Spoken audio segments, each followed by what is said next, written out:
Bienvenue au dîner littéraire, une fin de loup.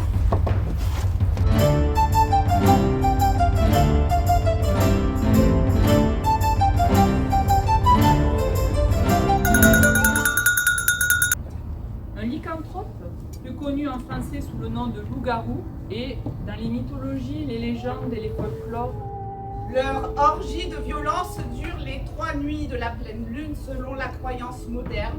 Cette particularité est largement documentée, notamment dans les annales médico-psychologiques du XIXe siècle.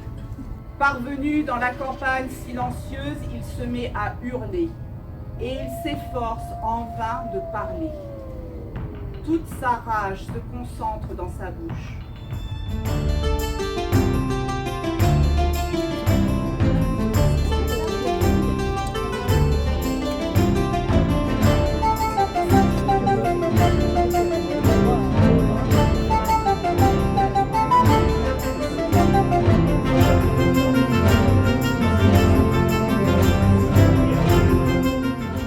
l'affaire a donné lieu à une scrupuleuse enquête, à un premier jugement puis un procès en appel.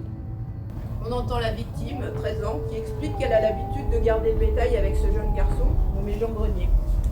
Sa confession multiplie les détails sur ses méfaits. Changé en loup, il aurait mangé un nourrisson trouvé au berceau dans une maison d'un village de la Doubs. La belle-mère de Jean Grenier indique même qu'elle a quitté le domicile du père après l'avoir vu, je cite, « protéger vos oreilles les personnes sensibles, rendre par la gorge des pieds de chien et des mains de petits-enfants. » Jean confesse alors que son père aussi se change en loup, qu'ils ont dévoré ensemble une gardeuse d'oie 2 ans plus tôt, mais que désormais il court tout seul sans son père.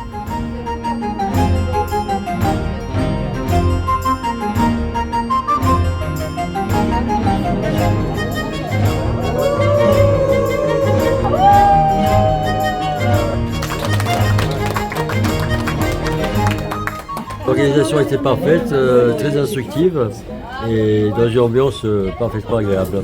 J'ai beaucoup aimé, j'ai adoré la formule un peu hybride entre la lecture et le repas. Et c'était une super première, j'espère que la bibliothèque le refera. J'ai vraiment apprécié beaucoup la chaleur humaine, l'ambiance, le décor, les textes lus. C'était extraordinaire. Merci beaucoup.